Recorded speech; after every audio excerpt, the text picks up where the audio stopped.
Can we talk about your hometown? Tell me about the biggest industries in your town.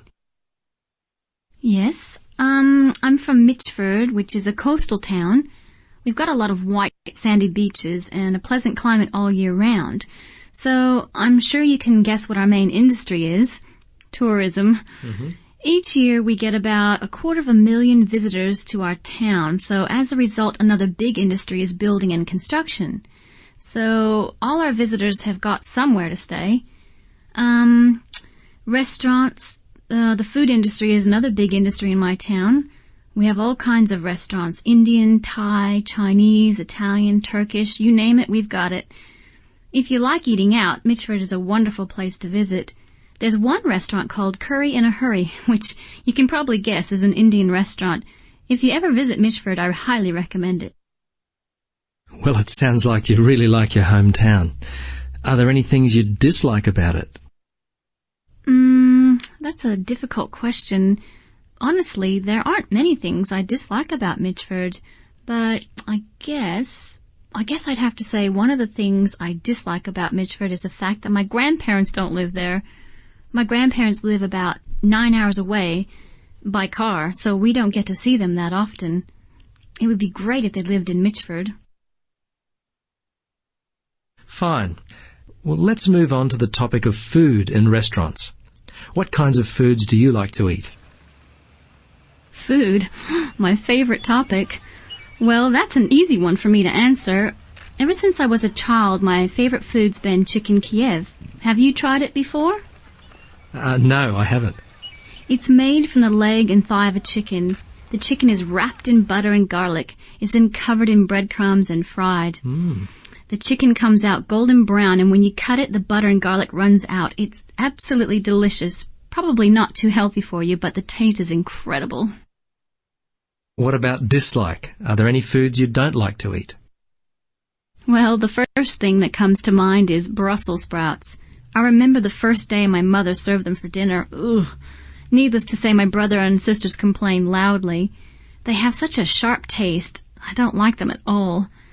Also, at times, zucchini has the same kind of sharp taste.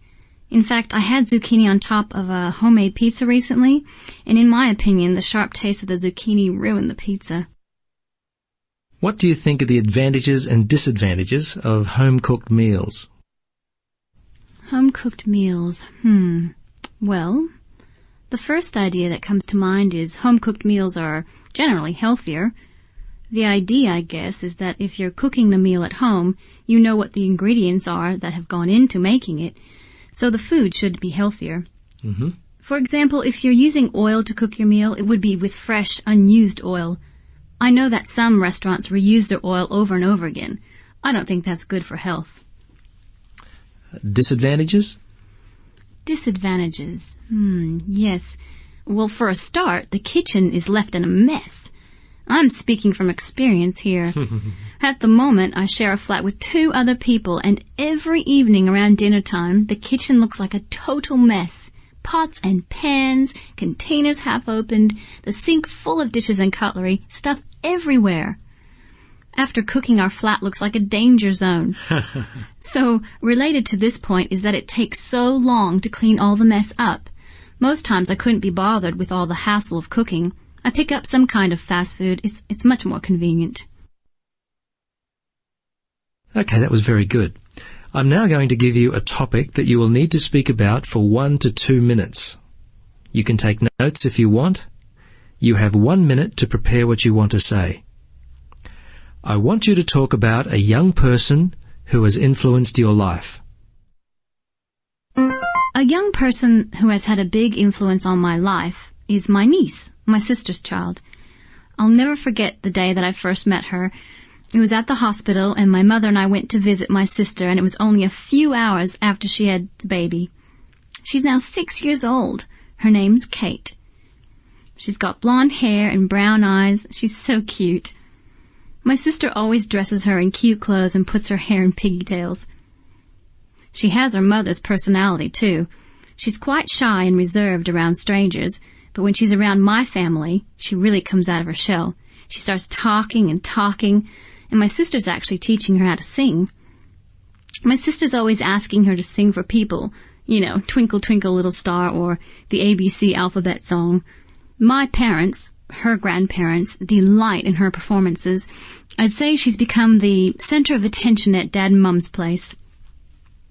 I do miss her. In some ways, her being born reminded me that I'm growing up, and that I needed to start thinking more seriously about my own future. I suppose I began to wonder what it would be like to have my own children. For a long time, I didn't care too much about kids, but after spending time with Kate, I realized that I'd love a child or two of my own. Let's see. I'd have to say that I think there are more advantages than disadvantages with having children. I've learned that, of course, it's not all easy looking after a child all day. When Kate was really young, my sisters seemed to hardly get any sleep, and they never seemed to go out at all that much. But when you see her cute little face and her cute little smile, all that sacrifice seems to be worth it. I've never seen my sister so happy since Kate came into her life. Okay, that's great. We've been talking about a young person, and I'd like to discuss one or two more questions that are related to this. Firstly, let's consider attitudes. In your country, what is the attitude older people have towards younger people? I think the older generation tend to look at the younger generation as being in a hurry to go somewhere or do something. I suppose this is pretty natural, considering when a person gets old, they tend not to move so quickly. Instead of going out, most old people tend to just stay at home. I don't mean all old people are like this, but I think it's probably true of a majority of the older generation. Right. In your country, what are the advantages and disadvantages of being younger? Well, I'm young, so I obviously think it's an advantage. The first thing that comes to mind is the fact that technology is changing so quickly. It takes an alert young mind to keep up with it. There are benefits in keeping up with technology. You can do things quicker. For example, if you understand email, then you can communicate faster with people all around the world. A lot of older people may use email, but they may not know all the functions to use it to their best advantage. If you don't know how to properly use new computer software, you can end up wasting great amounts of time. The disadvantages, the disadvantage of being young, let's see. Well, I think one disadvantage is that you have a little life experience. What I mean is that you don't have much wisdom. You're just starting out. You might make a lot of silly mistakes in your life because you don't know any better. That's a definite disadvantage. Good. Let's now consider young people and education. Can you tell me about the numbers of young people in your country studying overseas? I'm not too sure about that. The total numbers, that is. I know from my high school, when I graduated, there were 4 or 5 students who wanted to travel and study in England. I've lost contact with them. I assume they went ahead with their plans. Considering my high school had around 1,000 students, and we had 4 or 5 who wanted to study overseas, I assume there are a lot of students who had the same goal. Do young people receive any government assistance in your country when it comes to education? Actually, yes and no. Yes, because if they decide to study at university and they have no money, well, this is assuming that they are accepted into a course, they can apply for a student loan. What happens is the government pays the money for their education. Well, that's the good news. But the bad news, and this is the no part of my answer, is you have to pay the money back once you get a job. I believe if you don't pay it back by a certain time, the government starts to charge you interest on the loan or something. Okay. What future changes would you like to see in your country regarding young people and education?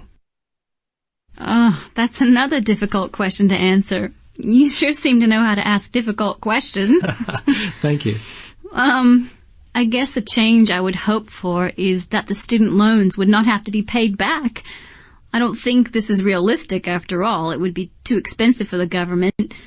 Perhaps removing the repayment with interest part of the loan would be a good change for the future. Oh yeah, another thing that came to mind. I think education will become more hands-on, less theory and more practical. I think head knowledge is fine, but it must be backed up with some practical application. I'd like to see this change in the future.